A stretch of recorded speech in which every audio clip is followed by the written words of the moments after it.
కొత్తగా ఏర్పడిన రాష్ట్ర ప్రభుత్వం ప్రవేశపెట్టిన అభివృద్ధి కార్యక్రమాలలో జిల్లాలోని ప్రగతిని సంక్షేమ పథకాలను మీతో పంచుకోవడానికి సంతోషిస్తున్నాను. మహాలక్ష్మి పథకం మెదక్ జిల్లాలో ఆర్టీసీకి సంబంధించి మెదక్ జిల్లాలో ఇప్పటి వరకు 1,83,00,000 సార్లు మహిళలు ఈ ఉచిత రవాణా సౌకర్యాన్ని వినియోగించుకున్నారు. దీని ద్వారా మహిళలకు 62,44,00,000 రూపాయల లబ్ధి చేకూరింది. గృహజ్యోతి పథకం గృహజ్యోతి కార్యక్రమం ద్వారా 200 యూనిట్ల లోపు విద్యుత్ వినియోగించుకుంటున్న అర్హులైన ప్రతి కుటుంబానికి ప్రభుత్వం ఉచితంగా విద్యుత్ సరఫరా చేస్తుంది. మెదక్ జిల్లాలో ఇప్పటి వరకు 1,26,536 మంది వినియోగదారులకు జీరో బిల్ జారీ చేయడం జరిగింది. ఈ పథకం ద్వారా తెలంగాణ రాష్ట్ర ప్రభుత్వం మన జిల్లాలో ఇప్పటి వరకు 41,69,00,000 సబ్సిడీ అందించడం జరిగింది. రైతు భరోసా పథకం కింద ప్రతి ఒక్క రైతుకు ఎకరాకు 5,000 రూపాయల చొప్పున యాసంగి 2023-24 సంవత్సరంకు గాను మొత్తం 2,63,933 మంది రైతుల ఖాతాల్లో 194 కోట్ల రూపాయలు జమ చేయడం జరిగింది. ఈ రోజు నుంచి ఈ పథకం ద్వారా వ్యవసాయ యోగ్యమైన అన్ని భూములకు సంవత్సరానికి ప్రతి ఎకరాకు 12,000 రూపాయల చొప్పున ప్రతి సీజన్ కు 6,000 రూపాయల చొప్పున ఇవ్వడం జరుగుతుంది. రైతు రుణమాఫీ దేశంలోనే ఎన్నడూ జరగని రీతిలో ఇచ్చిన హామీ మేరకు 2,00,000 రూపాయల వరకు రైతులకు రుణమాఫీ చేసిన రాష్ట్ర ప్రభుత్వం చరిత్ర సృష్టించింది. 2,00,000 రూపాయల వరకు ఏకకాలంలో రుణమాఫీ చేయడంలో రాష్ట్రంలోని రైతాంగం నేడు పండుగ జరుపుకుంటున్నారు. మెదక్ జిల్లాలో రైతు రుణమాఫీ పథకం ద్వారా ఇప్పటి వరకు మొత్తం 82,294 మంది రైతన్నలకు 604 కోట్ల రూపాయల 21,00,000 రూపాయలు రుణమాఫీ చేయడం జరిగింది. రాజీవ్ ఆరోగ్యశ్రీ పథకాన్ని మరింత పగడబందీగా అమలు చేయడంతో పాటు ఈ పథకం ద్వారా పేదలకు కార్పొరేట్ వైద్యాన్ని అందించాలన్న లక్ష్యంతో రాజీవ్ ఆరోగ్యశ్రీ వైద్య పరిమితిని ప్రభుత్వం 5,00,000 రూపాయల నుంచి 10,00,000 రూపాయల వరకు పెంచి అమలు చేస్తున్నది. ఈ పథకం ద్వారా మెదక్ జిల్లాలో 14,989 మంది పేదలకు చికిత్సలు పొందగలిగినారు. అందుకు గాను ప్రభుత్వం 36 కోట్ల రూపాయలు ఖర్చు చేసింది. 500 రూపాయలకే వంట గ్యాస్.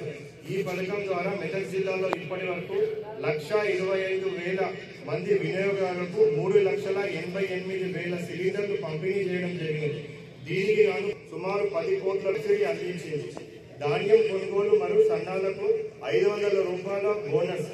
జిల్లాలో వానాకాలం 2024-25 సీజన్లో ధాన్యం కొనుగోలు కోసం 92 సన్న ధాన్యం మరియు 404 దొడ్డు ధాన్యం కొనుగోలు కేంద్రాలను ఏర్పాటు చేయడం జరిగింది. జిల్లాలో ఇప్పటి వరకు 2,37,000 మెట్రిక్ టన్నుల దొడ్డు ధాన్యం మరియు 53,000 మెట్రిక్ టన్నుల సన్నధాన్యం రైతుల నుండి సేకరించడం జరిగింది. ఈ రోజు వరకు 675 కోట్ల రూపాయలు 70,000 రైతుల ఖాతాలలో జమ చేయడం జరిగింది. సన్నధాన్యం అదనపు ప్రయోజనం కింద 12,000 రైతులకు క్వింటాల్కు 500 రూపాయలు అదనంగా ఇవ్వడం ద్వారా 26 కోట్ల రూపాయలు అదనంగా వారి ఖాతాలలో జమ చేయడం జరిగింది. ఇంద్రమ్మ ఇళ్ల పథకం ఈ పథకం ద్వారా జిల్లాలో సుమారుగా 1,91,000 మంది దరఖాస్తు చేసుకోవడం జరిగింది. ఇందుకు గాను మొబైల్ యాప్ ద్వారా సర్వే నిర్వహించి 100% సర్వే పూర్తి చేయడం జరిగింది. ప్రభుత్వ ఆదేశానుసారం గ్రామాలలో మరియు మున్సిపాలిటీలలో గ్రామ సభలు నిర్వహించి లబ్ధిదారులను ఎంపిక చేసి ఇళ్లను కేటాయించడం జరుగుతుంది. ఈ పథకాన్ని మన జిల్లాలో ఈ రోజు ప్రతి మండలంలోని ఒక గ్రామంలో ప్రారంభించడం జరుగుతుందని చెప్పడానికి సంతోషిస్తున్నాము. ఉద్యానవన మరియు పట్టు పరిశ్రమ శాఖ ఈ ఆర్థిక సంవత్సరము ఆయిల్ పామ్ సాగుకు 2,000 ఎకరాలు లక్ష్యం కాగా సుమారు 400 ఎకరాల విస్తీర్ణంలో 60 లక్షల సబ్సిడీతో ఆయిల్ పామ్ సాగు చేయడం జరిగింది. మైక్రో ఇరిగేషన్ పథకం ద్వారా సుమారుగా 700 మంది రైతులకు 17,000 ఎకరాల విస్తీర్ణంలో 4 కోట్ల సబ్సిడీ అందించడం జరిగింది.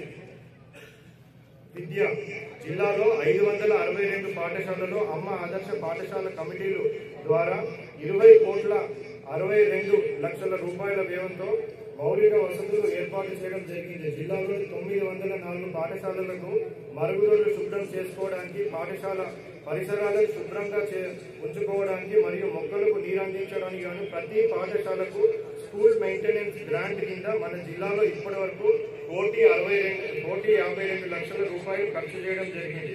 అలాగే జిల్లాలోని ప్రతి ఎస్సీ, ఎస్టీ, బీసీ, మైనారిటీ మరియు ఇతర రెసిడెన్షియల్ ఎడ్యుకేషనల్ ఇన్స్టిట్యూట్లలో రివైజ్డ్ డైట్ మెన్యూను పాటించడం జరుగుతుంది. ఇందుకు గాను ప్రభుత్వం డైట్ ఛార్జీలను మునుపెన్నడూ లేని విధంగా 40% పెంచడం జరిగింది. అదేవిధంగా కాస్మెటిక్ ఛార్జీలను కూడా గతంలో కంటే 3 రెట్లు అధికంగా పెంచడం జరిగింది. జిల్లా గ్రామీణాభివృద్ధి సంస్థ జిల్లాలో చేయుత పెన్షన్ల ద్వారా 1,15,000 మంది లబ్ధిదారులకు 254 కోట్ల రూపాయల పెన్షన్లు పంపిణీ చేయడం జరిగింది. ప్రభుత్వం ప్రతిష్టాత్మకంగా భూమి లేని వ్యవసాయ ఉపాధి హామీ కూలీలందరికీ కూడా జీవనభృతి కొరకు 14,000 మంది లబ్ధిదారుల జాబితా నుండి అర్హత మేరకు గ్రామ సభ తీర్మానంతో ప్రతి సంవత్సరానికి 12,000 రూపాయల చొప్పున ఇందిరమ్మ ఆత్మీయ భరోసా పథకం ద్వారా లబ్ధి చేకూర్చేందుకు ప్రణాళికలు చేయడం జరిగింది. మరియు ఈ పథకాన్ని ఈ రోజు మన జిల్లాలో ప్రారంభించడం కూడా జరుగుతుంది. ఈ ఆర్థిక సంవత్సరంలో బ్యాంక్ లింకేజ్ ద్వారా సుమారుగా 10,000 సంఘాలకు 592 కోట్ల రూపాయల లక్ష్యం కాగా ఇప్పటి వరకు 470 కోట్ల రూపాయల రుణాలు అందించడం జరిగింది.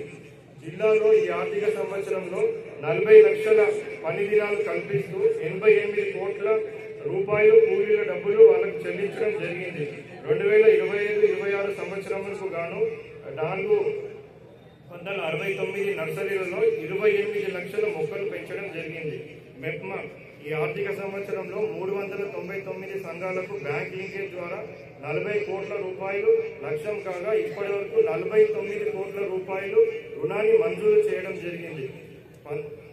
వడ్డీ లేని రుణాలు మహిళా సంఘాలకు 1,09 లక్షల రూపాయల వడ్డీ లేని రుణాలు మంజూరు చేయడం జరిగింది.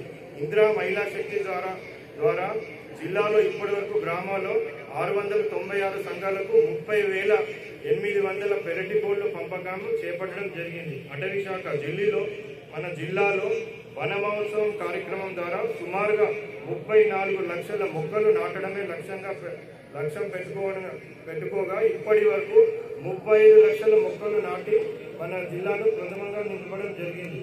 అదేవిధంగా విద్య, వైద్యం, ఉపాధి, వ్యవసాయం, రోడ్లు, ఇరిగేషన్, రెవెన్యూ, పంచాయతీలు, మున్సిపాలిటీలు, వాటర్ సప్లై, వెటర్నరీ మరియు ఇతర అన్ని శాఖలలో విప్లవాత్మకమైన అభివృద్ధి సాధించడం జరిగిందని చెప్పడానికి సంతోషిస్తున్నాను.